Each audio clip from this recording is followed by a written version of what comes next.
Hey guys, thanks for listening as usual. So, this episode is a little different than what I've done in the past. As you guys know, normally it's just me talking to you, and I appreciate all you listening. A lot of you have been recommending my stuff to other people, and don't think it doesn't go unnoticed. I really do appreciate it. But what I'm going to be doing is I'm going to be alternating. One week I'm going to have on a guest, and I want to have other people share their experiences about growth, about growing, about being better people. I'll ask them about their lives, and also I just want to have interesting people on. I want to showcase conversations I would have in my normal life that I find very, very interesting. I want to give other people a platform, help people I like, and also I've realized that I've got some of you have said some interesting views. And I think that's good. I think that's good for a show. But I've realized there's a better way to manifest those views is when you talk with another person. When someone challenges your views or compliments them, or you have a back and forth, you really get to flesh out why someone thinks the way they do and where it comes from. Because oftentimes I'll just say something without someone there to ask me. There's no like, hey, why did Mike come to that conclusion? So I think this is going to be really good. I personally am excited for it. This is the first episode. I have on a friend and fellow comedian, Alex Giampapa, who's a great comic, and he runs a series called The Actual News. Alex does like a joke news presenting thing. That's a horrible way to describe it.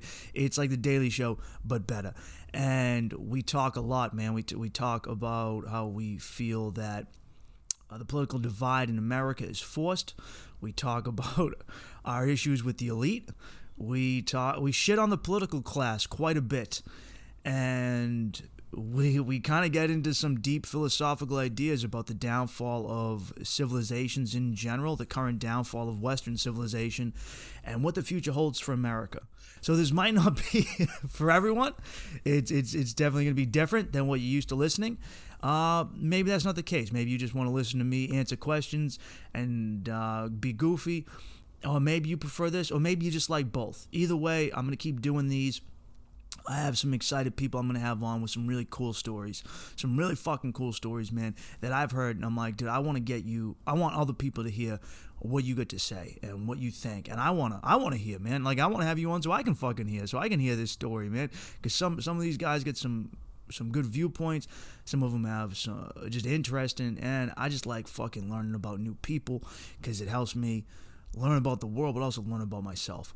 So once again, I appreciate you guys listening, and here we go, man. Thanks for tuning in.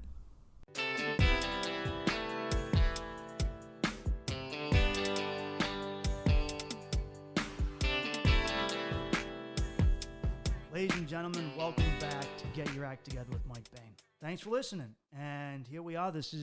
I've been telling you guys we were going to do stuff in a new space, and I was going to interview people. And we're doing it. And my first guest on is someone I've been working with for a long fucking time. We go back. Yeah. We go back to those fucking garbage shows in the early days of We've had the so Comedy many Vault. fun, bad times together, man. Yeah, my friend, fellow comedian, and the host and creator of The Actual News, Alex Giampapa. Thanks for coming on, man. Thanks for having me, man. Yeah, and we started at the old Comedy Vault back when we used to work the door together. And explain what working the door is. Oh yeah, I forget that people just don't know. It's when you it's when you do a job and you don't get paid for it. It's basically an internship where you sit at the door and you take tickets and you all. So we took tickets. We set everything up. We did the audio, video, and the chairs. We opened the room. We also had to deal with the waitstaff. We were in charge of keeping track of all reservations and the money and reporting it in, and we were bouncers. And what we got paid with was 5 minutes of stage time. And we were the hosts. I forgot about that. And you would host the show. It was... So generally, like now when we do comedy, a lot of the time we just get to show up and do our spot, right? So you're there for 20 minutes maybe. Back then, you would arrive at the comedy club at 6 p.m. and you would wait until 8 p.m. to do the show. And you would do 5 minutes at 8 p.m. and then you would leave at like 11. And that was, and that was the hustle for I used don't know, to 4 or 5 leave years. work directly, drive an hour and 30 minutes in rush hour traffic on a Friday to get to Worcester, Massachusetts, which is a local comic, Dan Bulger says, is Detroit if Detroit never was anything. And from there, I would then set up. I would be an hour and a half early. I would stay for the entire show, and then I wouldn't get home till maybe 1 a.m. Yeah. That's if the show happened. That's if it happened, because if it didn't, I got fucked on gas and tolls. Yes. Sometimes you would drive to the show. The show would get canceled. I think it was if there was under 15 people, right? They would decide in the moment if they were going to do the show. And this was another job that you had on the door that I forgot about. If you had under 15 people, there was some kind of a system where you would go up to the comedians who were like actual comedians who didn't have to work the door in order to get on stage. You would ask them if they would like to work for half pay. And at that point, every one of these poor bastards had driven out there, and especially the headliners were usually married with kids, so they would have to drive home and tell their wife that their little comedy fucking hustle netted them nothing. And they'd have to have that like talk where she's like, "Are you still going to do this?" That pathetic talk. I mean, I made up for it by stealing from the door eventually. Yeah, I mean, for what it's worth, we did get a lot of experience and like Yeah, all that yeah. good shit. So, whatever. But I mean, look, the any way you cut it when you're starting out in comedy, you're getting screwed. In fact, you're probably getting screwed in some capacity unless you've made it to the absolute highest levels. So, yeah, you're getting fucked in every art form, dude. There's no, yeah. I've never talked with anyone in any industry, whether it be photography, music, painting, who isn't taking a dick in the butt, at least for the majority of the early years, or sometimes the entire time. Yeah. But people are generally not cleaning up. And if they are cleaning, if they're telling you that they're cleaning up, it's because they did okay, which in comparison to usual is good. But I mean, we worked the door for a while and we honed our skills, and then we both moved out to New York City. And then Corona happened and it all fell apart. And here we are. We get to come back, and now we have a space, because if we were in New York right now, I would be slinging crack to have a space of this size. Well, dude, we were trying for so long in New York to figure out a place where we could just do a fucking podcast. And eventually I just got gear and we ended up doing it in our apartments and such. But well, I always had one of my roommates would go batshit crazy and then go to a fucking insane asylum, and then I would use their empty room, and they would come back, or there'd be a new roommate, and then something weird would happen. Someone would get accused of rape, and they'd leave, and there'd be an empty room briefly, and then we would do it over the sounds of the J train, which went 5 feet outside my window. And now we have space. Isn't it weird? No, because because the whole world isn't New York City. Yeah, because we were doing a stupid thing. Like, I'm going to tell you this, man. We were so anxious to start a podcast, and starting a podcast, which we did eventually do, but it was such a pain in the ass for us.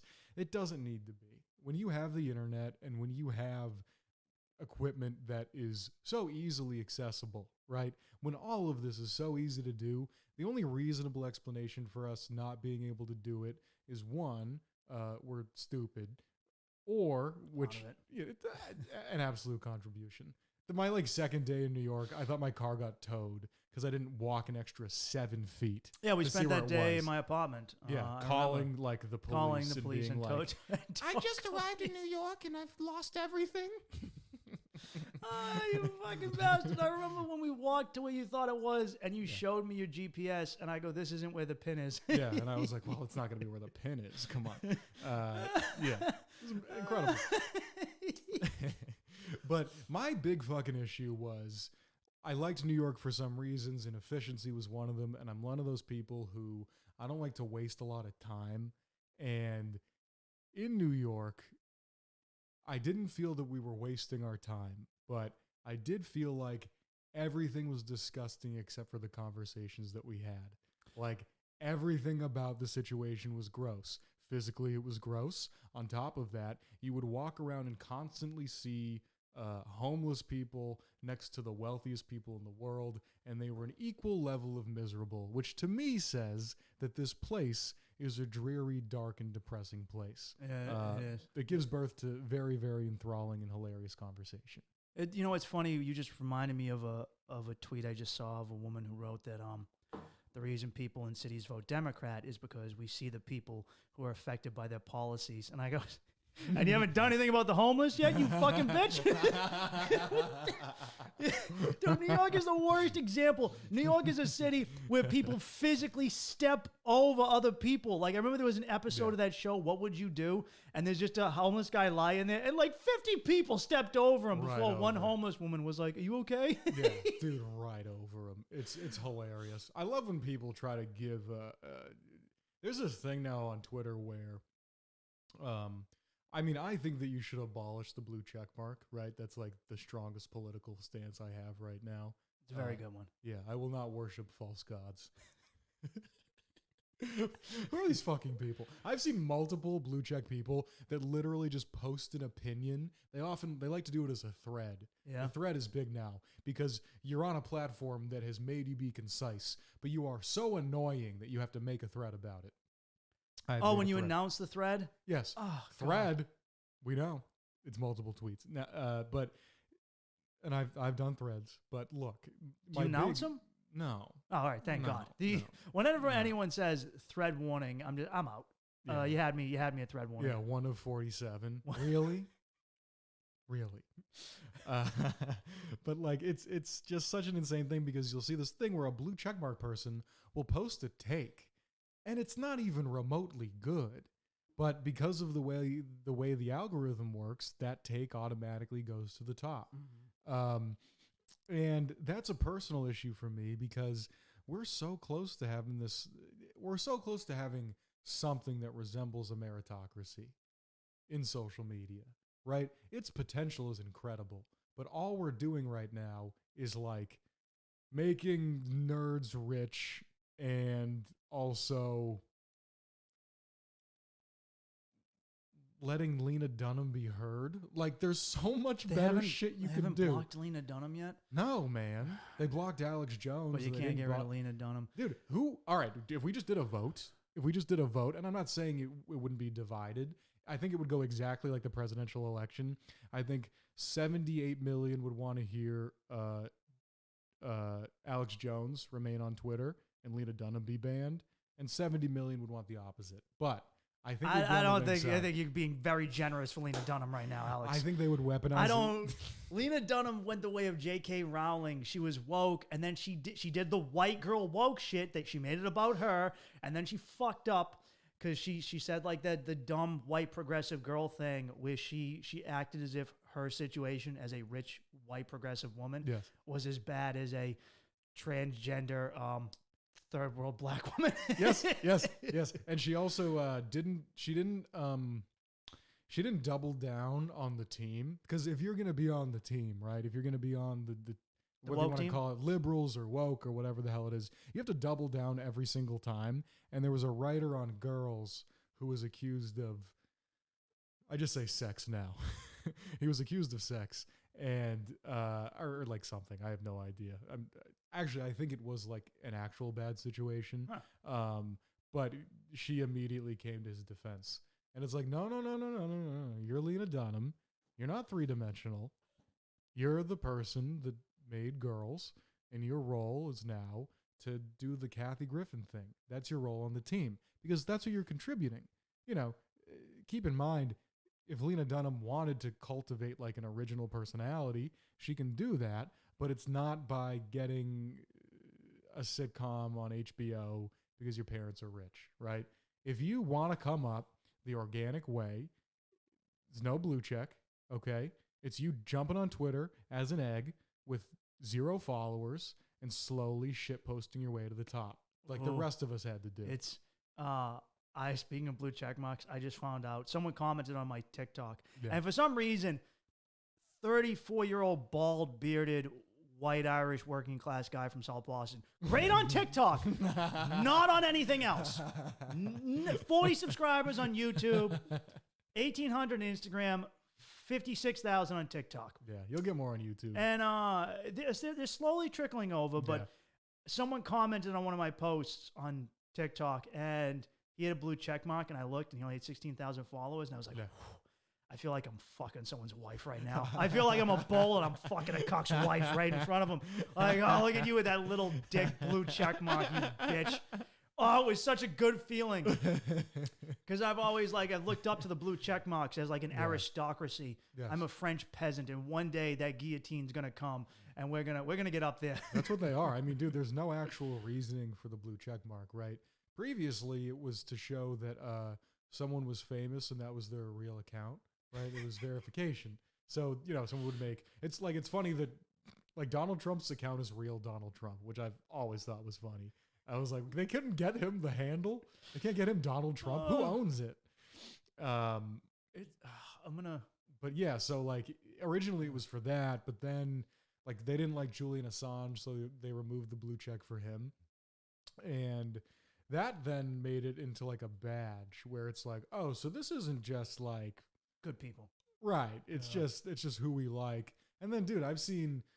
There's a girl on Twitter who was saying that she was like, I have a blue check mark because I was talking to a guy who worked at Tinder on Google. Or I'm sorry, he was talking to a guy that worked at Twitter on Tinder. Or he was a programmer at some place and he was just able to get it. And she just gave it to her. It means nothing. But it actually bumps up what you say in the algorithm. So you show up first. So it's a false... It's a legacy. It's a kid who inherited some money. It's not. Yeah. Yes. Absolutely. It's fucking hilarious that it would even happen. But it is. It's a complete imbalance in what really could be a balanced way of distributing information. Twitter and Facebook and all of these platforms have enormous potential, and again, just only do shitty things. Yeah. It's in my opinion. It's almost as if the tech giants aren't the egalitarians that they say they are. Who would have thought that Mark Zuckerberg, the closest thing to a living lizard person on Earth, doesn't have compassion and empathy? Speaking of which, regardless of how anyone feels, it's going to be weird to see Twitter without Trump anymore, or just have a president that isn't on there saying dumb shit on a daily basis. Yeah. The Biden Twitter feed is going to be pretty boring. It's not him. Yeah, yeah. Right, it's not, I don't think Biden knows how to use a phone currently, man. If it was him, it would just be blah, blah, blah, blah, just letters in his pocket, accidentally posting. Just a bunch of semicolons and shit. And you're like, are you okay? An accidental video of him getting out of the shower that he posts. You can't trust that guy. He does an accidental dick pic, like Captain America did. Though I do have to say, I feel like Biden's got a hog. That's just something I'm basing on the fact that he has enough confidence to... Big dick energy. He has big dick energy, yeah. He has small brain, big dick energy, in my opinion. I can see that. Yeah. I feel like... Why does he have so much confidence? He's a man who's done nothing, right? Next to nothing. Yeah. I mean, look, there are certain people listening to this who are screaming at me, and I've just gotten to the place where... you need to understand that when I say that a politician is a giant piece of shit and has done nothing, I'm totally kidding. I'm totally joking. The political class. If you need me to think, evil. I will double down on this, Alex. Regardless of political party, they're evil fucking cocksuckers. If you need me, what I'm saying, if you need me to just, if you need to think that it's just a joke, then just think it's a joke. And just think I'm joking. And if you agree with me, then agree with me. It's a really simple. Good way of phrasing it. Yeah. Yeah. I'm just kidding. If I'm wrong, I was kidding. If I'm right, then I meant it.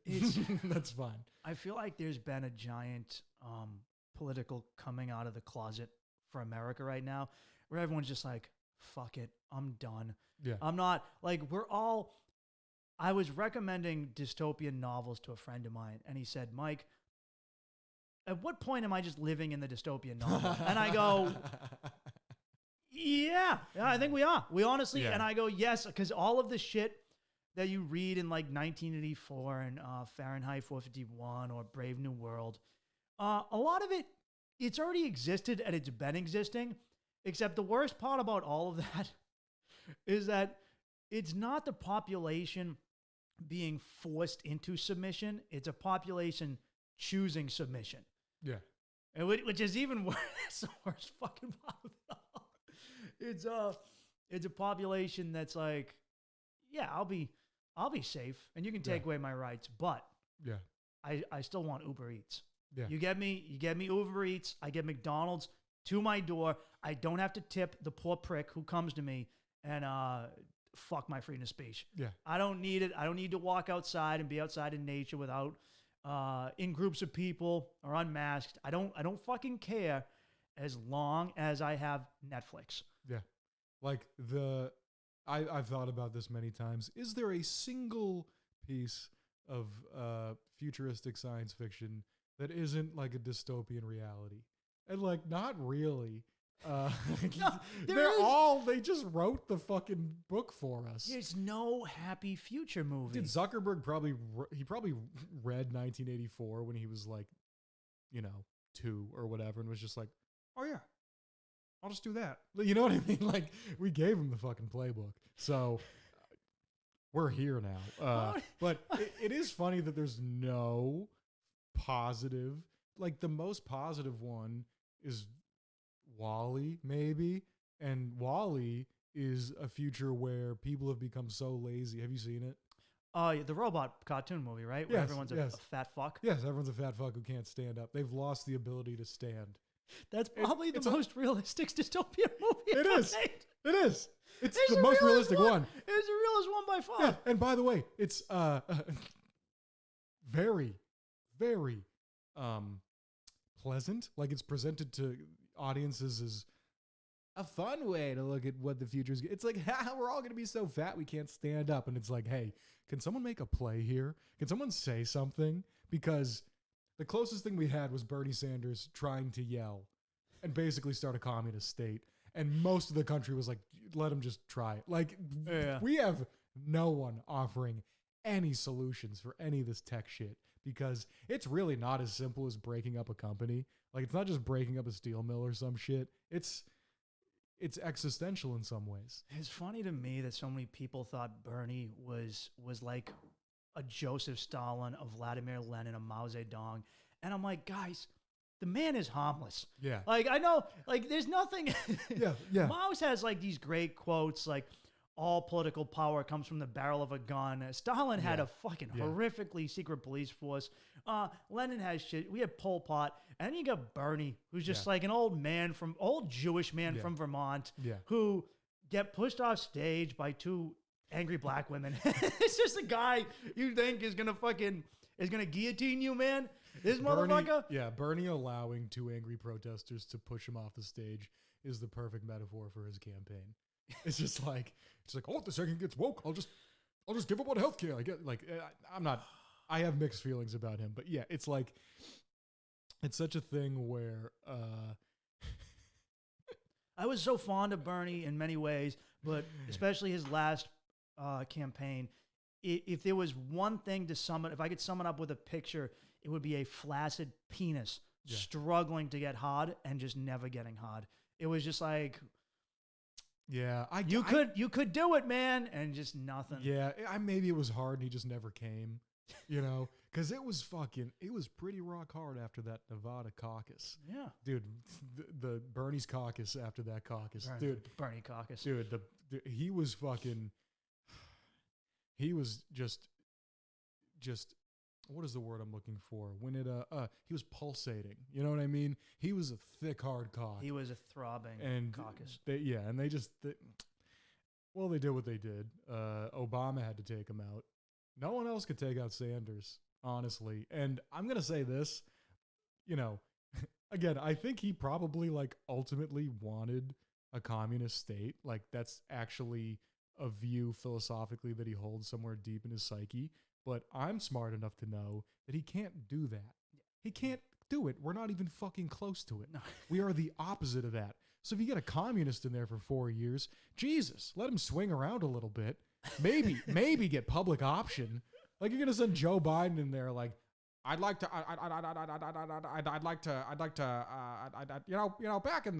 back in the 40s when we did healthcare, black people and white people we do it differently.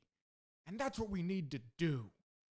And then he just walks out and the health insurance CEO is like, this is the best fucking play we ever made. Like, he's not going to do it.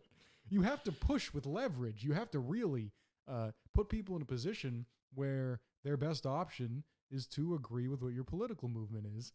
And sometimes that's building leverage. And obviously you do it in a sane way. But I mean, Bernie raised a lot of money and a lot of delegates, and that didn't affect the way that Joe Biden campaigned at all. And, you know, we're sitting here and Biden has essentially won and whatever, but 70 million people voted for Trump, and it's important the Democrats figure out why. And, you know, I think they're willfully ignorant of that. So no, it reminds me of a abusive relationship or just a toxic relationship in general, where your spouse is like, you can't come home blackout drunk at 3 p.m. on a Tuesday. You just can't do it. Yeah. And the other guy's like, fuck you, I'm going to do it. And they're like, look, if you don't do this, I'm leaving. He's like, yeah, don't fucking, fuck you. You're a bitch. My friends will write about you. And it's like, I got to give Andrew Yang so much credit because he actually addressed this issue, which is, I'm glad we dived right into this. I was going to bring up how you got into politics, but fuck it. We're at the juice of it. The meat of it, excuse me. I don't know where I got meat juice from. There's meat juice. Like we're divided horrifically right now, and like it's so funny watching Biden tweet, "We're just gonna come together and heal," and it's like, guys, you told them that like there is still this mindset amongst many progressives, and not all, that every person who voted for Trump is a neo-Nazi. Yeah. Which is obviously the worst fucking thing you can imagine. Like if you had to pick the worst things in America, if you guys talk to an American, what's the worst thing you can be? It's a Nazi, right? I don't even think pedophile's number one anymore. I think pedophile's like 5. Nazi. I mean, dude, you can be a pedophile and be the president. It's pretty recurring. Nazi talked during a movie. Yeah, man. It's you know, and what it does is it just conflates a lot of things, and that's one of the biggest issues. Is, you know, I get tired of comedians bitching about language and political correctness and so forth, but it is true that language drives culture and language affects how we interact, and there is no coincidence between the fact that we have a few things going on simultaneously, right? You have the polarization of the two parties. You have the rise of social media as a means of communicating. And then you have a bunch of people locked inside who have to use social media in order to communicate, right? And if you look back at 2016, there's actually some interesting studies that look at, the reasoning behind some of the polarization, and a lot of it has been the way that people are speaking to each other and the way they regard each other. And, you know, there's reasons it gets to this point, but when you see the other side as inhuman, when you see them as evil, when you don't see the rationale behind what they believe and you cannot empathize in any way, they become a lot more disposable to you. And you have people on the right doing this with people on the left, right? You have Republicans who think that the Democrats are basically, you know, hypnotized Marxists who just want to see everyone be gay or like, you know, whatever the thing is. And then you have a lot of Democrats that literally think like everyone who's a Republican opens their eyes in the morning and they're just like, N-word, N-word, N-word. Like, that's dude. After coffee, okay? And so it's just a matter of literally looking at the data, because if you believe these two things, you objectively believe things that are not true. Yeah. Trump doubled his support amongst black women. And that doesn't happen because these people are hypnotized. It happens because there is something that is resonating with him that is not resonating with the Democrats, because that's not a non-voter. That's someone who showed up, they had the ballot in front of them, they had the choice of Donald Trump or Bill. I almost said Bill Clinton because they're all the same to me. It was basically Trump and Clinton again to me. Sniffy Bill Clinton. Yeah. Bill Clinton if he wasn't invited to the island. What is Bill doing right now? Huh? He's fucking dude. He's on AOC's OnlyFans. Yeah. Like he just can't stop being horny. I wish he had an OnlyFans. Bill Clinton or No, AOC? AOC. Oh, AOC. yeah. I'd look. I wouldn't pay, but I would hack my way in a user friend's account. Well, dude, her nudes would be distributed equally amongst all workers. What do you mean? You know what's great is she would be able to, at least in the porn, cross a political divide. I could see that happening. Or OnlyFans isn't technically porn. I would guess there are far more Republicans jerking off to AOC than there are Democrats. Without honestly. a doubt. Yeah. Without a doubt. Yeah. Without a doubt. Yeah. But I mean, you know, that's why I do my show. Mike plugged at the beginning, the actual news. We have 15 episodes on YouTube. We started doing that at the beginning of quarantine, so April, March. And we did 10 episodes through the summer. And then we just did 5 leading up to the election. We have a podcast as well. And right now it's a podcast and videos. In January, I think, sometime next year, we're going to launch it as its own big thing. But my biggest reason for doing it, and it's a lot of the stuff we were talking about when we originally launched it as a podcast, which was just me and you. People really have a strong desire to know what's going on. And they also have a strong desire to laugh. And our news and comedy institutions are not really delivering on those two fronts. No, not very well. Not even remotely. And not to the working class at all. And there's real data that shows why, right? At some point, these networks figured out that working class people have no disposable income these days, and he started making stuff that panders a little bit more toward boomers or the professional class, which is why you have a different culture. We're Americans. We're not liberals and conservatives. Those shouldn't be people speaking different languages. Those are supposed to be slight philosophical differences. And with our show, our big goal is to have what you had basically like maybe during the Bush administration with Jon Stewart, which is something that really does, and I hate using this phrase now, speak truth to power, right? Because it has been so misused, and it was basically just white women in 2015 yelling at white guys, and us just being like, just wait, and here we are. Wait for your turn. You fucked up. Like there was a lot of white guy bashing, but we never got a name. You got Karen. Yeah. Like Karen, you took it to a next level, and you still haven't learned your lesson. No, you're still dominating the fucking. Just don't make a thread. Just every time something happens, don't make a thread. Every time a black guy gets shot, it's like white woman is like, all right, time for 10,000 likes for me. Yep. Like just fucking. You don't have to tell me how to act. You don't have to tell me how to act. I'm so sick of it. But so we really wanted to get something that was kind of like, I heard Kurt Metzger say this. He was like, in the 2000s, Jon Stewart really had it in the bag because that was something that young people could throw on and they would know what was going on and they would also hear some jokes. That's all it is. That's all it is. You want to know what's going on and you'd like to be entertained. And instead you have these shows that are overwhelmingly forced to argue a narrative and then tell jokes while they present the narrative to you. And it's like, dude, I mean, you're being generous with the term jokes, Alex. Yeah, they're written as jokes. And you know what? I do want to stress that I know people that have written for late night and have been on it, and there's good stuff on there. There truly is. It's hard to produce a comedy show 4 nights a week. No, that is true. It's difficult to do that. I agree with that. And so I think the format works against them a lot more than anything. But a big thing that I think like historians are going to look back on, frankly, are these late night clips where they constantly say that Trump and Putin are in bed together, you know?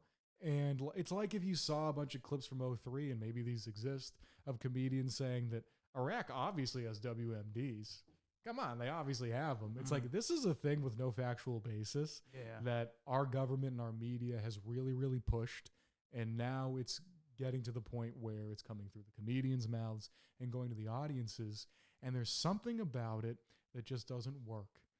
Like, you can do it and you can put it together, but the crowds didn't laugh as much. They didn't cheer because there was a tiny little part of them that was like, this isn't, it's authentic. I like to call it the seven spiders. At a certain point, we've all heard that phrase, or you're at a party and someone goes, you swallow 7 spiders a year in your sleep, and it's not true. There's nothing fucking factual about it, but people continually spread that line over and over. It's probably one guy eats like 4,000 spiders a and year. over again. And it's just one of those lines where it's like, you and I have had this talk about, people were like, in the medieval times or any time before 1960, people only lived till 30. Yeah. That's not true, because the infant mortality was so high, it shrunk the other numbers. Yeah. All right, but we parrot it, but even though it's not true, it's kind of like, and I'll address this in another time. I had someone write in about what I said about the female wage gap. That exact number of, 78 cents on the dollar gets parroted, even though that specific number has been disproven. Yeah, it's also with statistics.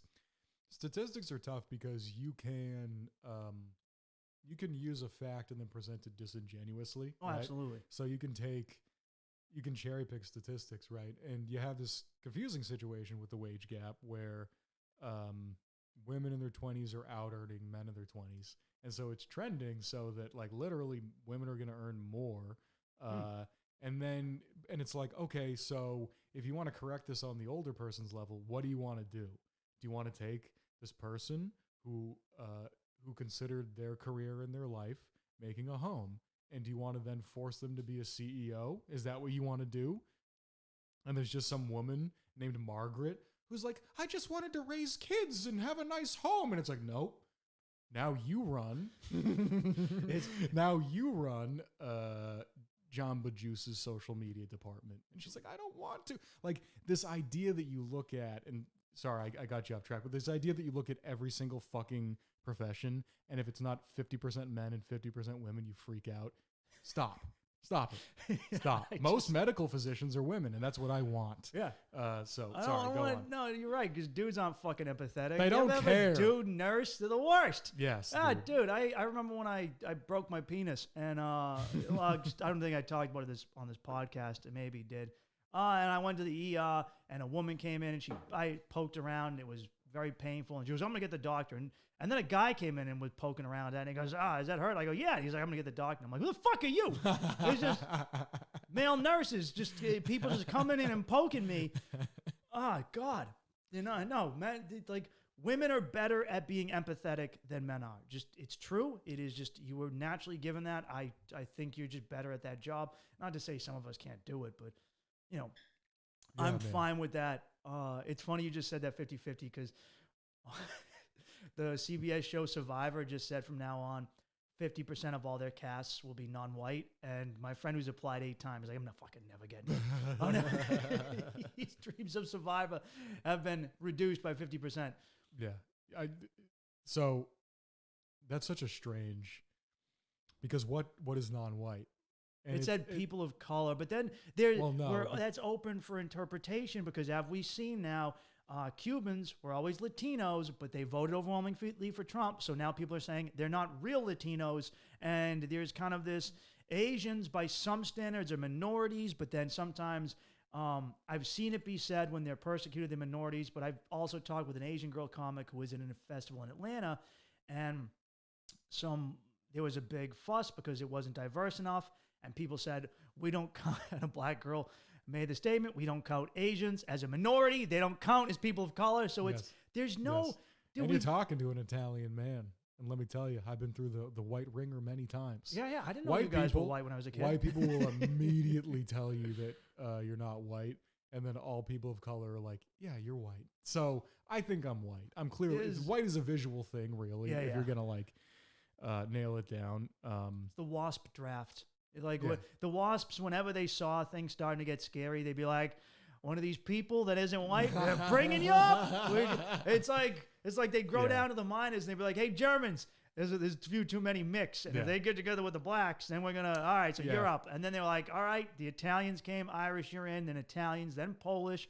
And now we're working on the Puerto Ricans. Yes. They're next up. They're Big voting time. Republican. They're pretty light-skinned as far as Latinos They'll go. be in. They'll And be they're in. already American citizens. They're Americans, yeah. That's the biggest thing. Italians got in via the GI Bill. So most Oh. Italians worked their way into the white class by just serving in World War II. And then if you were a black soldier, you couldn't take advantage of the GI Bill, but Italians could. And so that's basically how they worked their way into Yeah. whatever the fuck Italians are That's now. that's how you get up. But I mean, the points we bring up about identity politics and how hilariously, like, because I'm sure we both went to UMass, right? We both went to this. yeah, Rob did too. That's Oh, where nice. we met. Yeah. We went to this wonderful school out in Western Massachusetts where, I mean, dude, I was there from 2011 to 2015, and I was taught in a class my freshman year that there were 5 biological sexes, and I was then released into the public. Just Now, what can you thinking this. clarify what those 5 yes, sexes are? there's male, feminine, male, intersex, masculine, female, and female. And so they have males, females, and intersex, which are all legitimate. Intersex is you're born, it's a nicer word for hermaphrodite, I suppose. You're born with both genitalia. And then they told us that sometimes, like, certain men have very low levels of testosterone and high levels of estrogen. And so they have, like I think they were saying that guys with micro penises were like a different Yeah, thing. no, I've met pussy boys before. We've Yeah. all had an argument with someone on Twitter who Yeah. gets mad at you because Yeah, and it's like, you dude, said that's something that could that's be just the- construed as offensive to women, and he comes in to save the day, and you go, too Yeah. much estrogen in this one, huh? Yes, dude. I mean, it's just it's just a nerd. You don't need to have a different. You know what it's actually sex. measured by is the gooch, the grundle. Yeah. I don't know. Yeah. There was a study done in Switzerland, and by a lady scientist, by the way, so don't fucking come at me, women. It was a lady scientist, just like that economic thing I sent out about the wage gap.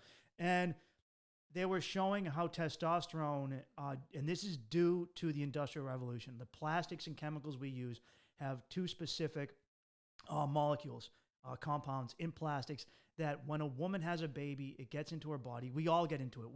We shit out a certain amount of plastic every year, but people don't realize this. And it's not fucking good for us. And this, it gets into the baby in vitro, and it reduces the testosterone, and then it compounds generationally. And what they noticed was that the more the reduced testosterone male babies, the gap between the balls and the asshole was smaller with every freaking time. The tank just got smaller and smaller. So it is real. That's so and funny. it seems like we're contributing to it. That's at least. so funny, dude. Because years from now, just ladies are gonna have to be like, this dude had the. Women just measuring taints. Well, she's just like, dude, or guys even bragging about it. That's probably more likely, where they're just like, girl, you're looking at a 7-inch taint right now. Yeah. Let me tell you, the distance from my butthole to my nutsack, a mile. Oh man, I can fit a whole iPhone 11 in there. It's insane to me, because then they worked it back the other way, where intersex is intersex, and then masculine female is basically women you see with like broad shoulders and such. And you start to realize that when you have this many classifications, you don't have any. Okay, because what they gave me that is sex, and they said that gender was a social distinction, and that gender was a spectrum that worked basically from masculine to feminine, or you could be off of the spectrum if you chose to be. And that actually makes sense, right? Where you're basically like, you don't need to have 70 different fucking genders or sexual preferences. You don't need to be, what is demisexual? I feel like you would know. I do know. Yeah. Yeah. He knows all of this shit. It is unbelievable. I am the go-to for and by the way, it's just so he could fuck all these people. It's yeah, not to yeah, actually that's understand. part of it. No, Yeah. it's not even. It's something I Mike picked Bain up. just shows up wearing red devil horns, like, hey. It's something I picked up across my depravities, and dude. I just thought of this on the way down here. I remember I fucked this girl from the Bronx who was in a polyamorous relationship, and her boyfriend was just a loser nerd. And she wanted someone who was a daddy dumb. And then, hey, I showed up, and she was like identified as like non-binary, genderqueer, but she was like went about life as a woman. She, her, but sometimes they, them. And she when left. would she be they, that? Like, well, how is it situational? Dude, you know what I mean? Like, just whenever you feel like it. Yeah. It just, Yeah. you know, sometimes when they're feeling like a group, you know, or maybe when there's more than one voice. And she I'm left gonna start something. being a we. I'm a we. A we? Yeah. A we, I'm a we you. I'm a we y'all. She left something over my house, and I went to give it back to. We met at the Barclays Center, and Matthew Broussard, who's a very funny comic who I had previously opened for, He's quite good. I ran into him, and he saw me with her, and she started talking. She friended him on Facebook immediately, and he looked at it and he goes, wow, this girl's everything, because her profile said pansexual, polyamorous, anarcho-syndicalist, socialist, just like that list when you go to someone's social media. What's an anarcho-syndicalist? It's just an anarchist who wants to be fucking fancy. It's just like, you know, we talked about identities with gender. For some reason, people are doing it on the left. I'm a Marxist, I'm a Maoist, I'm a Leninist. And on the right, you see a lot of guys. I saw a tweet about this, but you see a lot of guys who are like, there are two genders, and then they're like, I'm an anarcho-libertarian futurist, and you're like, well, I mean, hey, buddy, we're all special. I get it. Your political philosophy is so special and unique. Matthew described me as the man who goes behind enemy lines. He's like, I feel like you're sneaking in there to come back and report to white cis dudes.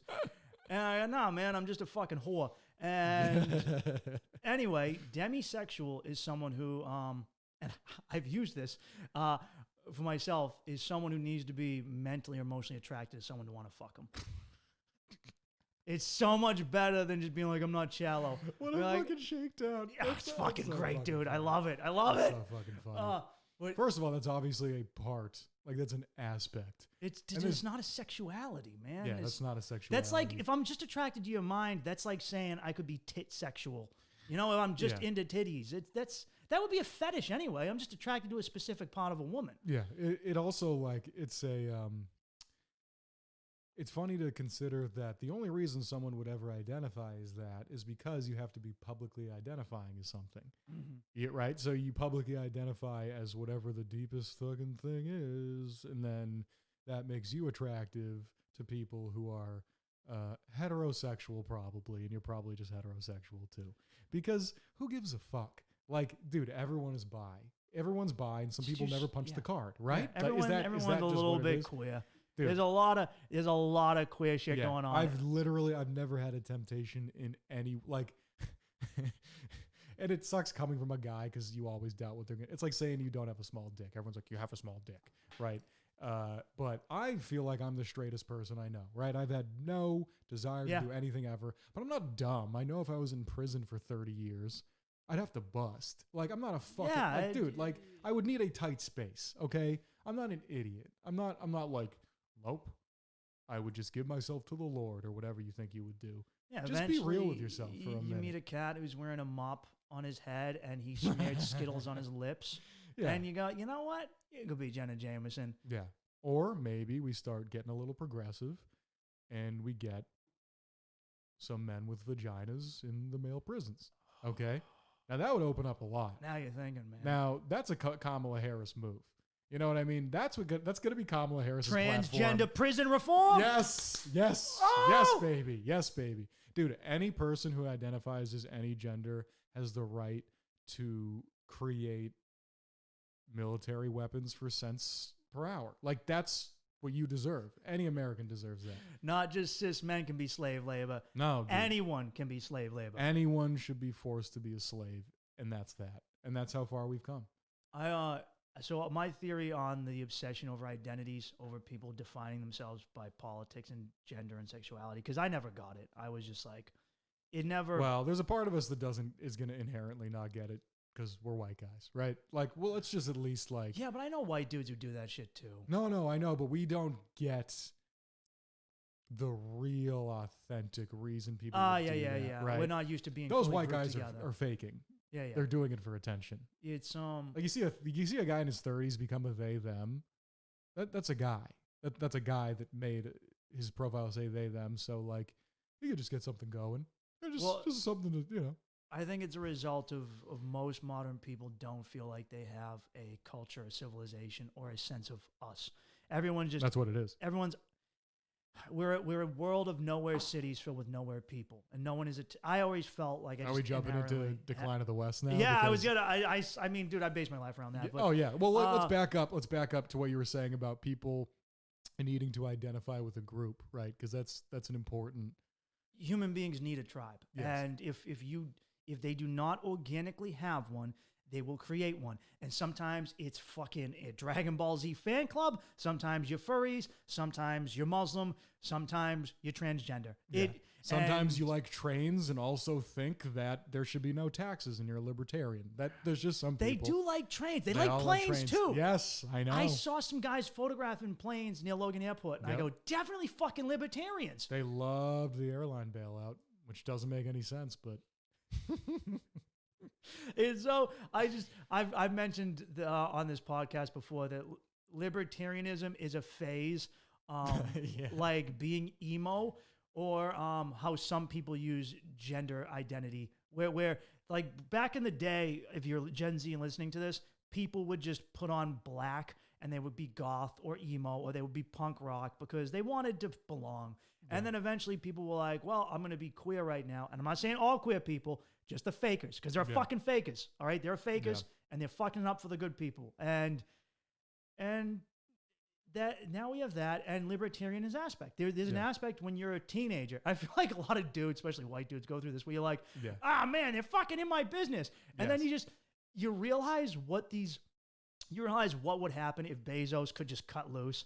If Yeah. Bezos could really just be the fucking the human the emperor god that he wants to be. Yeah. The god from Dune. Just he would merge with a fucking sandworm and he would dominate all of us and telepathically fuck us, okay? That's what Bezos if would do. libertarians got their way, and let me just say, I actually really like the idea. Like, I do too. the federal government has stepped into a lot of things and made them bad. Inflation is like a big... Oh, the feds are evil. Yeah. But you have to understand that at some point, I mean, it is all white guys, right? All the libertarians... I hate, like... No, there's I'm Indian- generalizing. There's Indian guys in there too. Yeah, but it's And Asian basically... dudes. But it's basically a bunch of guys who are like, I'm fine. Everyone would be fine because I'm fine. It's the white And- adjacent races. Yeah. What you got to understand is we live in a civil democracy. There's different stuff, right? There's, and I think Poland, they have an illiberal democracy, which is where they can pass anything, right? If people decide to vote on it, they can pass whatever the fuck they want. Here we have civil rights. Certain things are protected. That's good. And you got to know there's a reason for that. And also libertarians, like, if you just cut everything loose and let it go, it's going to come back to bite you. Like, yeah, we've tried libertarianism many a times before. There's Yeah. just a village sitting somewhere, and they're libertarians, and then Mongols come out of the woods and Yeah. rape and kill everyone. Yes. And And- the second you make libertarianism happen, we will be Amazon slaves in 3 weeks. We It's, like, tried simple, that, man, and yeah. you know what people were like? People said, "I would rather be a feudal serf. I will take my chances with my king over Yeah. the barbarians at any point." That's what people were like. Yeah. You know what? I don't like working on this farm all the time, but I do hate getting killed and watching my wife and kids sold into slavery. That sucks too. Yeah. There's I don't know. If you just developed a political ideology based off like a YouTube recommendation, I got to tell you to take a step back. I just got to tell you, just take a minute or think it and do not express it. There's no reason you have to post your thoughts. And a lot of people don't understand that, like, you know, I think a lot of older people on Facebook basically don't understand this is a broadcast. And not only is it a broadcast, it's an archived broadcast that is going to cement your legacy in stone. Yeah, Yeah. I found that out with dick pics on Craigslist. That was me. I wish it could have just been political opinions online. For me, it was like, you know, messaging a genderqueer person off Craigslist in the early days before that was progressive, and I Yeah. was just a fucking pervert. They went back and are your dick pics still on Craigslist, like in the outbox? or No, something? dude, my nudes are out there, man. they've been sent out on multiple platforms. I had to catch myself. Like, a girl was hitting on me on TikTok, and I was like, Mike, you're using this account. Do not be a piece of garbage. And I have progressed, for the record. I'm very happy with the fact that I evolved as a human being.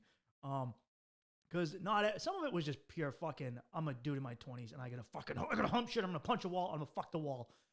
It was that kind of urge. And some of it was just me being in a horrible place and distracting myself from the fucking mental anguish that I was going through. But I'm just like, that's why I gotta be comfortable with it. Is you just have to be like, hey, look, you know, my dad used to be a diehard Democrat, and he spit at the TV when Ronald Reagan came on and said, I'll never vote for I voted for George Bush, and I'll never vote for a Republican again. And then he voted for George Bush Jr., and he goes, I'll never vote for a fucking Democrat again. And sometimes you just switch. You just kind of flip-flop, you know? Yeah. So, you know, you experiment, and then you come back. Yeah, but the tribes are so interesting because not only are people resorting to the tribalism, right? And I hear, like, people need tribes. I hear that a lot. And a lot of academics and basically people who don't want to think that this kind of thing is happening will ask for data and stuff like that. And there is data to support it. It's just kind of a hard thing to get a hold of. But the biggest thing that me and Mike work off of is a great podcast. It's basically like a bootleg you have to get called Decline of the West, where it's Daryl Cooper. Daryl Cooper. He has a podcast called Modern Made, and it's my favorite history podcast. I put it above Hardcore History. I know people are big fans of Dan Collin. I think Daryl hits on a purely deeper level. His synopsis of the creation of Israel as a nation state and decline of the West it should be preserved as a fucking art form. It is so majestic. I highly recommend listening to it. I highly recommend just listening and educating yourself about history in general, because everything we're going through has happened. We are not new. We are not unique. And I get in the arguments with my friends who I told my friends, I don't think the rift right now can be healed. And he said that I was an un-American quitter and I should go to France with the rest of the pussies. And I go, dude, I'm just that guy like who's telling you something bad is coming. What if when Paul Revere was riding around Boston, he goes, the British are coming. Everyone like, you fucking pussy. I don't fucking need your bad news and your negative energy, Revere, you fucking cunt. No, I'm just saying this thing is happening, and it's happening because it's happened to every single civilization from Mesoamerica to the Middle East, Mesopotamia, the Indus Valley to China. It is a natural flow of humanity, and we are Americans are so arrogant in their belief that we are beyond what our ancestors or people before us did civilizationally. And we're not. We're actually worse because our decline came way faster than anyone else's. I was going to say ours is quite expedited, where, you have this, usually these empires last for thousands and thousands of years. I like that I've been getting more into history, mostly because of Mike. And I really like it because it is refreshing to not constantly have like, what's your source on that? Did that really happen? Like, these things have happened. We're analyzing them. And what they found is that basically every civilization has sort of like a morphology. And after a certain amount of time, and after you're very successful for, again, X amount of time, you start to decline in some way. And it is inherently because of human nature. Mm-hmm. And it's really, really interesting because it speaks to so much of the situation we have now. And because so many people deny that it's happening, it becomes the historical, what's the word I'm looking for? Just inevitability, right? It is the event that has to happen, and it happened before. It's like the Titanic. Yes, it happened before because people, by nature, will look the other way and deny these negative things are happening because they're living in such an advantaged and privileged society, right? And so you have certain things that always occur, and one of them is the separation of the classes. The wealth gap. The wealth gap is a major component, and one of those things is the liberal or educated class starting to sort of resent the working class commoners who they're really supposed to look out for, and then also conservatives doubling down on fascism, on advancing their military, and not only that, like spreading themselves too thin by trying to conquer other places and such. And we saw other civilizations kind of go this way during World War II. And, maybe that's not the most direct comparison you make, but the U.S.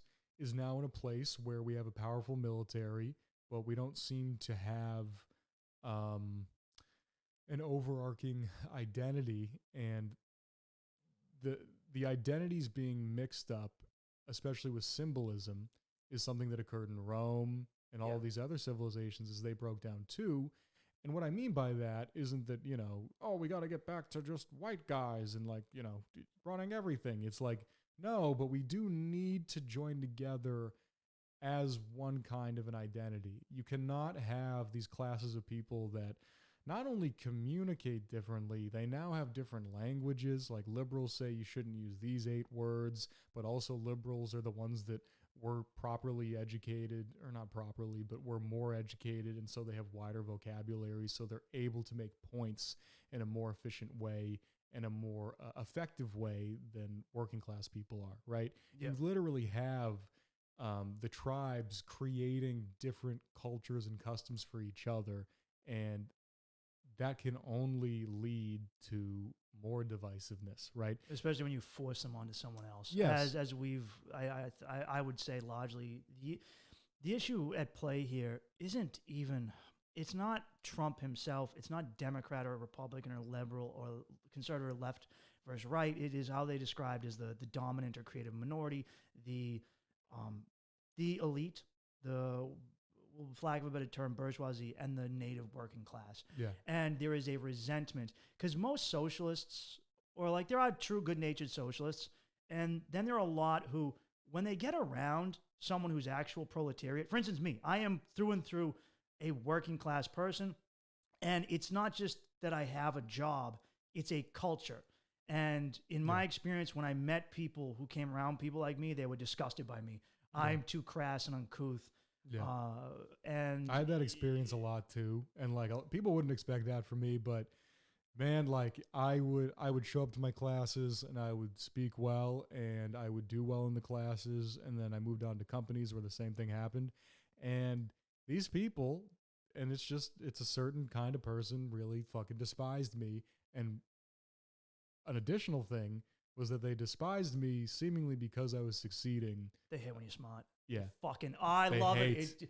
Dude, this was kind of a douchey thing, but it's not a good thing to have. But when I would go to progressive places to perform, like in Cambridge, Massachusetts, or in that area at comedy clubs there, I would be treated like I was a complete Neanderthal by the other comedians. And to a degree, even the audience. I forgot about it until I came back here, and I would spend 2 to 3 minutes making them realize that I'm a human being. Yeah. I'm not just a caricature. Yeah. I'm not a plastic shamrock you ripped off the wall in an Irish Boston pub. I have family, and I have feelings, and I think, and I've read books, and I also know who Shakespeare and Marcus Aurelius is, not just you who's gotten the privileged education. I worked hard to get this. Right. And when I would succeed in doing better than them on stage or outshining them in their... I did a show where I taught, you saw me do this joke. I had a joke about fucking a trans dude. Yeah. And afterwards I said, and this is something that happened. I go, can trans dudes get pregnant? Because that's someone born a woman who identifies as a man. Yes. I was like, I don't know if this person took like a shot at testosterone and then the egg freezes. No one taught me that. Yeah. And the host got on stage and goes, oh, trans men can't even get pregnant. I go, yes, they can. You're trying to out-progressive me because you think I'm a fucking dummy. Yeah. And I'm about to school you. You're confusing your transgender people. I was just going to say one of my favorite moments was we were at a show in Brooklyn and you said you had sex with a lesbian, like in a setup. And this girl in the crowd goes, what? And you just turned to her and you were like, yeah, that's how she identifies, She can have sex with a man if she wants to. And like the whole crowd was like, oh, what the fuck? Like they did not see. Dude, so many progressive people told me, because I got a huge laugh. I fucked a lesbian girl who wanted to experiment because she was like second guessing her lesbianism because of repressed Christian values, I guess. And we fucked. Yeah. And she just, And she was like, yeah, dick's not for me. And I go, all right, well, it was, and Yeah. she wouldn't let me come over her place because her roommates were all lesbians, and she was ashamed, and she didn't want them to know that she was having heterosexual sex. Trapped She was in the closet. in the closet for being straight. That's Brooklyn. That is Brooklyn in a nutshell. That's so funny. And so many progressive people said to me, well, then she's not a lesbian. And I go, fucking me once doesn't mean she's not a lesbian. Yeah. What are you talking about? Yeah, She it's doesn't. like Her years of eating pussy and her emotions and loves for other women aren't invalidated because of me. And I can be a narcissistic prick, but I'm not that narcissistic to think I dominated your sexuality with one lay. No, and there's it's like the Trailer Park Boys joke where he's like, I mean, look, you can drive a truck one time, doesn't make you a truck driver. Right? You cook one meal, doesn't make you a chef. But you suck one cock, It makes you gay. Or straight if you're a woman. Right. But we cling to these things like, sexual preference, gender, political choice, race, and then beyond that, other things, stuff that you're a fan of, political ideologies. And what you got to realize is look around and everyone is doubling down on them a lot harder. And it's because human beings at their root want something to be a part of and to gather around. And we need the metaphysical religion or spirituality. Yeah, and there's... I grew up as an atheist, and I can tell you, it leaves you with a fucking void inside. I would drive by, I'd be like 8 years old and drive by graveyards because my father grew up in a very Catholic place, but he lost people he loved at a young age and it fucked him up. And I remember just driving by graveyards and being like, crying or feeling, I remember being 8 years old and telling a girl in my class God didn't exist and watching her cry. It was just I was such a little prick. And I was that dude. I remember telling Jehovah's Witnesses there's no God when they came to my door. I was such... And it leaves you with a sense of anger and a sense of unbelievable loneliness. Yeah. To truly think I am just, and I'm not saying go fucking to church and eat the crackers. You can if you want, but I'm saying you need to feel like there's some sort of greater thing in the universe. Not necessarily God. I believe that there is something in the universe, just an interconnection of energy. Yeah. And I totally get... And I would argue that current progressive policies have truly taken on the form of a religion. Yeah. The right already has Christianity, so they don't need to build that in their political ideology. But it is mimicking a lot of religious ideologies. For instance, in being a white male is the original sin. I am automatically racist. That is my original sin, just like Eve ate the apple. A system of martyrs who have died for the cause. A belief that I must spread and proselytize, and that those people who don't know or don't agree with my ideology, they are poor, uneducated savages of the heartland, and I must go out there and I must cure them of their filth and their nakedness. It reminds me so much of early of Christianity colonialism, which is exactly what the upper class spread. Now they're just doing it in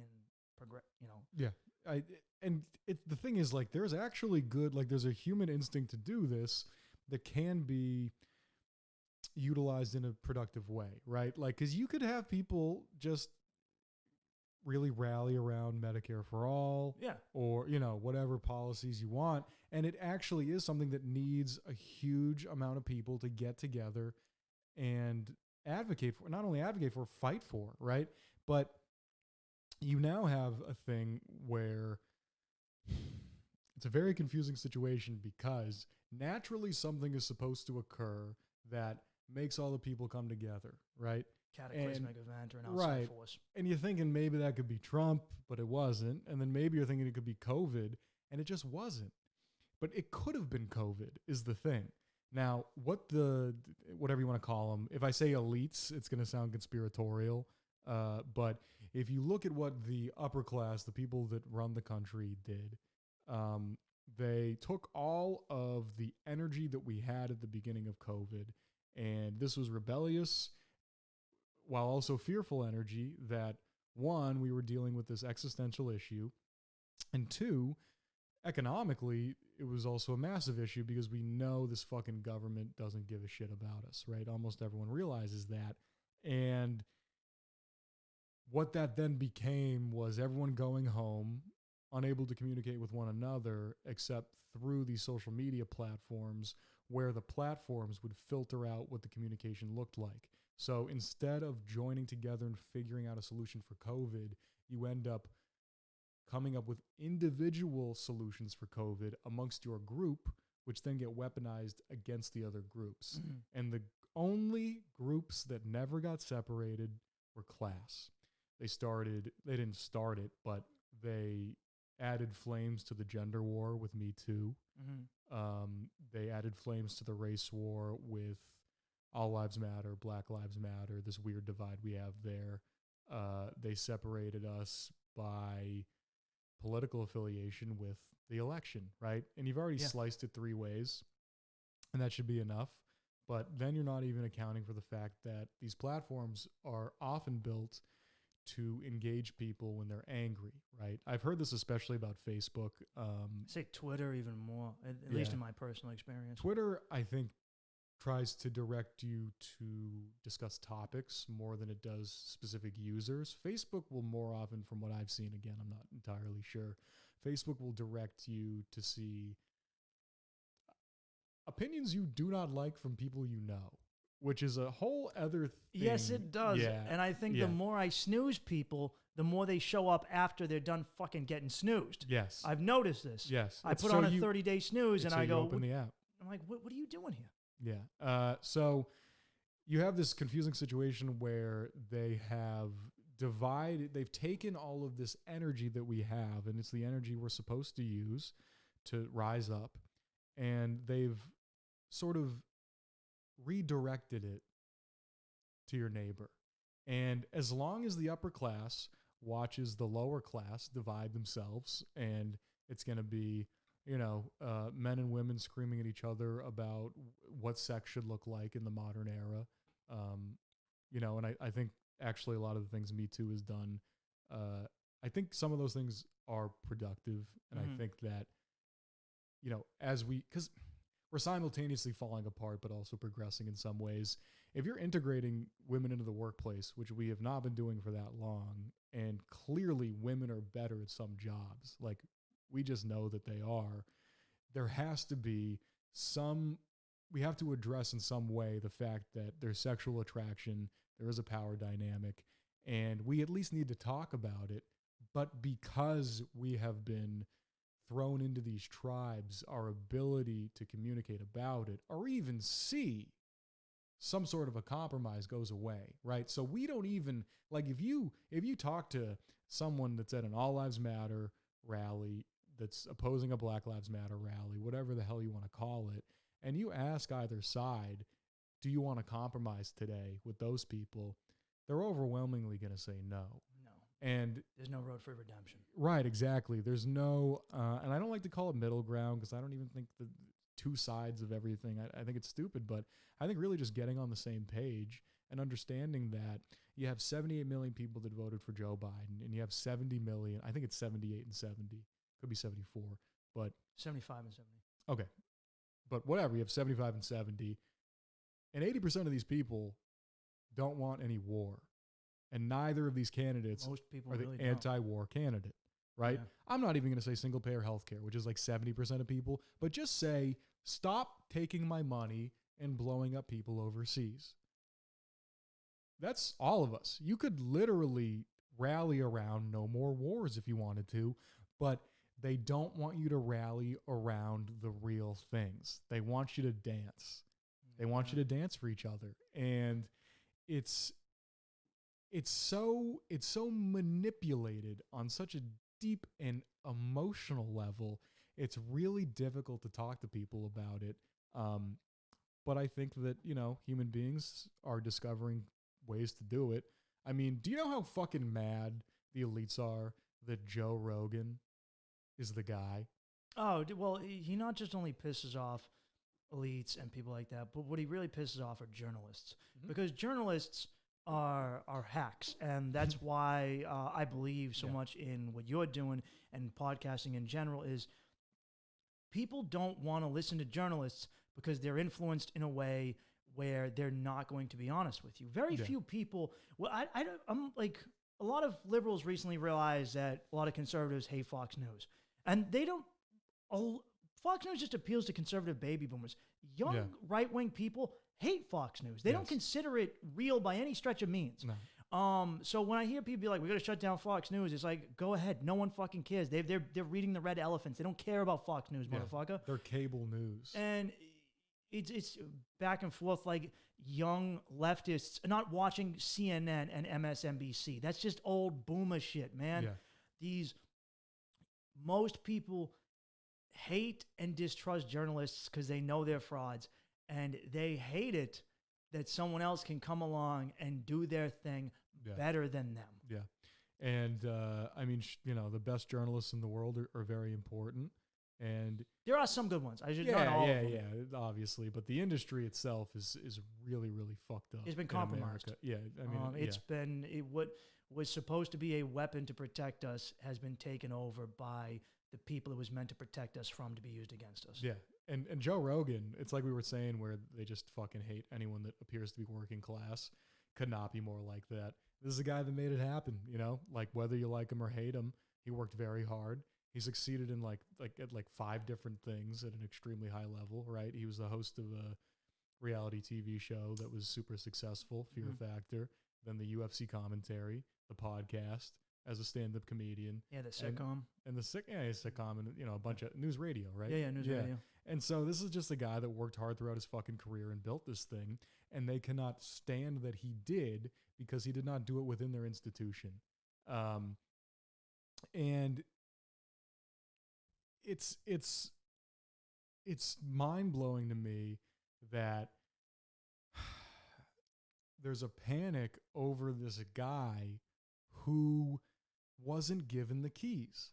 Like, can you at least fucking understand what he's doing? Can you at least just not? It's the same thing with Trump, right? It's the same thing. People vote for Trump. People listen to Joe Rogan. People do things that you believe are bad or naughty or edgy, and they have a reason, and you need to find that reason out. And if you're not wondering why, then you're deep in, and your brain is smooth. You've been taught to think a certain way, and you simply need to. I mean, you don't need to, but I know that you cannot handle this psyche where you're constantly being told to go after a goal that has no sort of satisfaction attached to it, right? Because liberalism or conservatism in their modern American versions don't lead anywhere. Have you seen anyone really happy that Joe Biden won? The liberals are still fucking miserable. I saw a little bit, but these people are still on Twitter correcting people's grammar. It's not about him because you probably saw this. I went on Twitter briefly, and a lot of left-wing people, liberals, are copy and pasting a thing that says, "I live for Trump voter tears. The only reason I'm alive is to watch you fail," which is more indicative of how pathetic they I'm like, do you understand how pathetic it is that you're saying the only reason you live is for another person's failure? That's incredibly fucking dark, and I think that's lost on you, and it shows that it's not about him. It's about the hatred for the other. This is all intentional. The divide is purely intentional, and it's very much necessary. The British Empire were the best at this. They would go into a country, and they would take a small group, usually someone who's already been oppressed, and they go, "You're in charge now. Yeah. Treat those other motherfuckers however you want." Yeah. And it created a divide, and they didn't bother. At the height of their empire, the British ruled India, which was Pakistan, India, Bangladesh, and Burma, currently Myanmar, was it? I believe it's Myanmar now. But they ruled all 4 of those with a paltry amount of 4,000 to 6,000 officials. That was it. And it was because of their system of separation and division between the different ethnicities, religions, and cultures and languages. And what we did in America is we just created our own division where we harped on stuff that already existed, which is certain cultural and racial and religious divides. but we amplified it by coalescing them into two. And we've seen it more and more where this is becoming a rural versus urban thing, which I find incredibly strange, because at the end of the day, it's more like suburban people have taken over the cities. And now it's like, dude, why do I feel more safe in the country? I'm a fucking city dude. Yeah. I've lived in the city my entire life. Yeah. And I feel almost alien in my own fucking home. And it's another very way they much can, coalesced. It's another way to make it not about class. Class doesn't get brought up. You don't see class brought up on TV. You don't see class talked about really in any capacity. And the second I start talking about even like the value of labor, you start to sound like a crazy socialist. Yeah. A crazy commie. Well, it's, you know, and it's like, dude, it is, we sit around and laugh at like North Korea and all the crazy stuff they have their citizens think, but we program our people in a certain way. Oh, absolutely. And one of them we were just as good as the Soviets were. Yeah, yeah.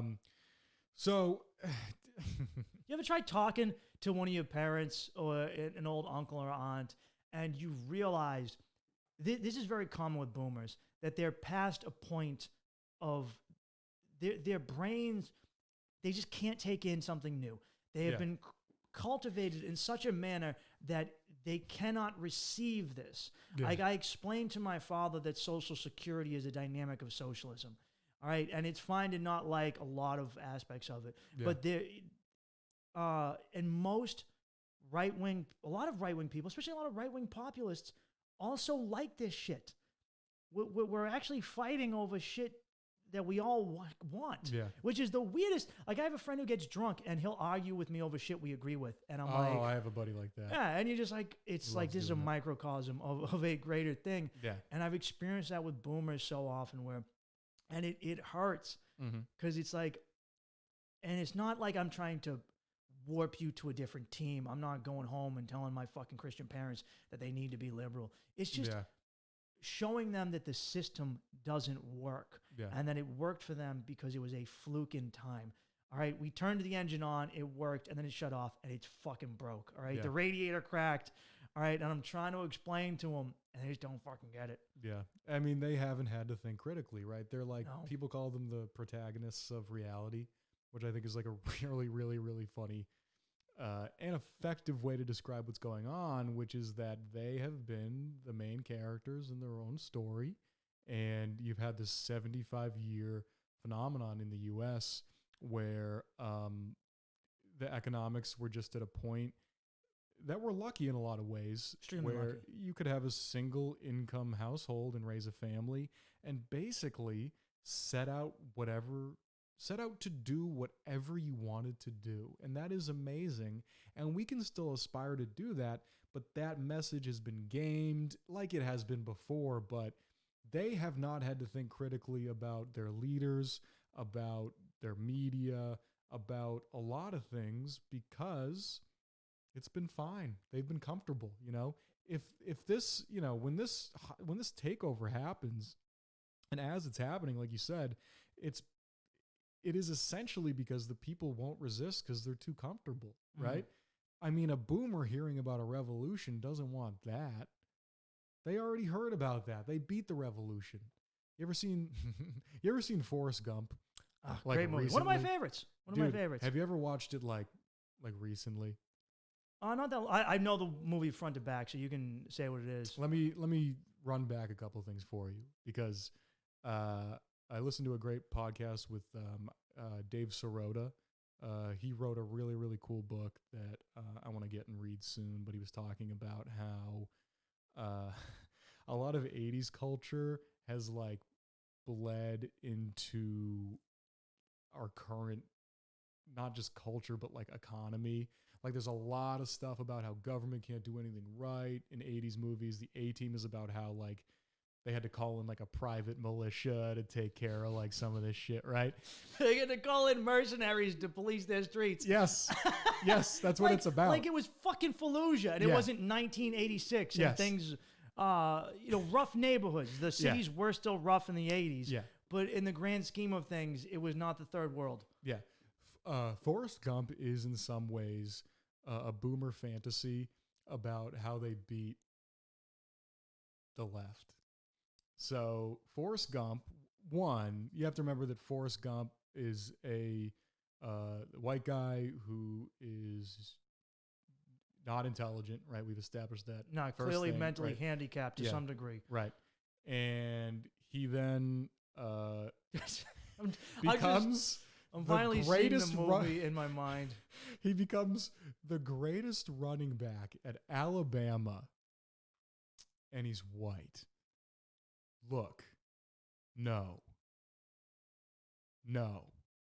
That's not how it Yeah. goes. But he does, right? And that's not a huge deal. That's one of those weird Hollywood tropes from that time where it was like, white people can do what black people can do too. And you're like, well, no one said you couldn't. Just fuck whatever. So, right, he becomes this great athlete at Alabama. And then he goes to Vietnam, where he is, again, like just a total dummy, right? He's like mentally just completely incapacitated. Yet he's able to take the black guy shrimping idea And just become a mentally challenged individual becomes a multi-millionaire. Isn't that the real American dream? Like, despite Yeah. all odds. He also, by the way, And a war hero. He was a war hero as well. yeah, he took the black guy's idea, right? Or the black guy died, I think. Yes, he did. Okay. And then he paid his family their 50% share. right, That was his whole thing, generous Forrest. right, He right. taught Because, Lieutenant Dan how to live. because with they no needed legs. his help. Yeah. Like, this is, you got to remember, like, this isn't a retelling. This is a script someone writes. And so, and that's not even my main point. There's literally, like, there's the scene where Jenny is at, like, a Black Panther meeting. I'm sorry I ruined your Black Panther meeting. And Forrest saves Black her. Panther party. Forrest saves her from the socialists. Yeah. He saves her from the fucking Black Forrest. Panthers. The Black Panther, I Well, he think it's punches the commie dude in the face, right? yeah, or The Fred white guy. Hampton it slaps and spits on Jenny or something, or a guy that's supposed to be him or whatever. Yeah. And then there's something with hippies and stuff, but they're all basically like defeated. And then Forrest is A-okay at the end, and it's because He gives him a speech and chills him out. yeah, exactly. He was a good dummy who enlisted in the army, and he became rich and successful because of that. And even if you're a fucking idiot, you just have to be white and listen and Well, be good, and you'll be okay. And stay it's, away from those crazy black people. It's like, it's crazy because, look, man, there's plenty of fucking movies like that, and I think Forrest Gump is fine to watch. And It's a classic. yeah, dude, it is. I don't sit there and I'm like, wow, this is prime. But I just heard that analysis of it, and I was like, that's really funny. Plus, he fucks. She didn't have AIDS, actually. I found out recently. Oh, She thought had, she had AIDS. something else. She had hepatitis, I think it was. But either way, he fucked a woman who was dying of a venereal disease, got her pregnant, and then didn't get the disease. And she died. yeah, he's invincible. Man is fucking modern. He's a Marvel superhero Yeah. of the time. Yeah, and but you have to remember this movie, dude, it beat out Pulp Fiction, which is, I think, the best movie for Best Picture. So this is a widely regarded American movie and a deeply entrenched part of American culture that no one sees as a controversial film, right? No one does. But it's these deeply entrenched, just like, aspects of it that make you go, oh yeah, all right. So Robert Zemeckis, I think that's the guy who directed it. You know, these guys have ideologies that they hold, right? They have little things that they believe about the left rising up. And, you know, look, man, if you just fucking explain single payer healthcare and where we're at to most people, not even educated people, they would immediately go, oh yeah, okay, cool. You know, just like almost every state in America elected FDR, right? It's not a difficult thing, but we've built up this crazy idea that, okay, they have convinced most boomers that the word socialism only means the aspects of socialism that have ever gone wrong, and it doesn't mean the aspects of socialism that have basically built a great society for the boomers. Like, this is the irony of their huge opposition to socialism, is that unionizing is how you established and began establishing this great, The middle class came from the unions. yes, this great economy that came about after World War II and, you know, even earlier than that and so forth. And socialism. And Medicaid was socialism. And Social Security. hey, the military. That's my Public big point. school. The military is socialist, right? It's a program we all pay into, and they are there to defend all of us equally. And, you know, hey, if a soldier fucking is enlisted and knocks someone up, you get a house. And, you know, there are so many protections in our society for people, except for the weakest ones. And it becomes more and more obvious by the day. And we'll just see when it pops. Well, it's part of what you said about Steinbeck.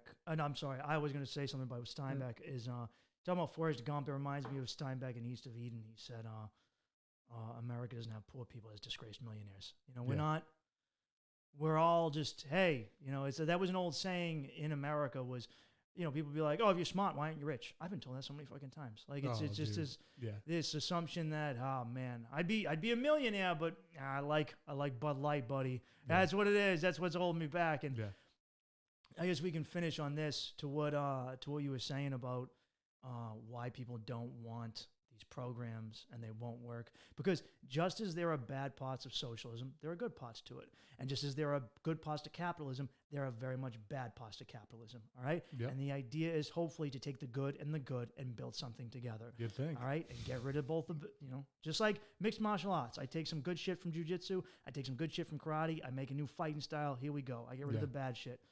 What we've had is a purposeful divide and an America in which there are competing cultures over what it means to be an American, over my identity as this race, this person. We are not a collective group. And as a result of not having a collective, not just because we're not based on like an old like myth or racial, ethnic identity, religious identity, but the only thing holding us together was a sense of shared culture, and that doesn't exist anymore, which is intentional because you don't want to pay for other fucking people who you seem foreign to you. Because I've seen leftists and progressives and socialists saying, fuck the red states, let's take their shit away. Yeah. Let's stop paying for this. He didn't have a mask, he's not getting health care anymore. Not a socialist view, you know? All right, so now we're denying, and this is intentional. It was all designed to create a fracture, because when there's a fracture, this is why that shit works in a place like Denmark.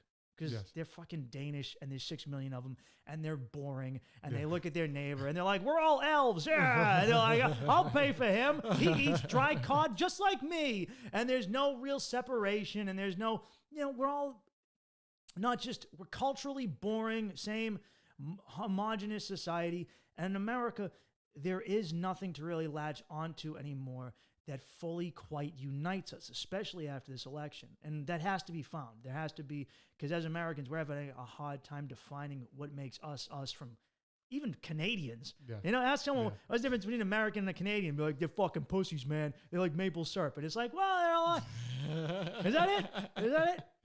Yeah. And without that, you don't have these things. Yeah. They've essentially destroyed what was, and FDR made them in the 40s because 30s into the 40s, because as he said, one of the most dangerous men, he said the 2 most dangerous men in America are MacArthur and Huey Long. Because Huey Long, a socialist from Louisiana, wanted the real deal.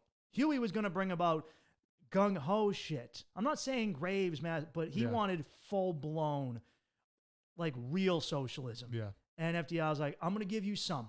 Yes. All right? That way you don't take everything. That's all, you know, we know Hillary Clinton is listening.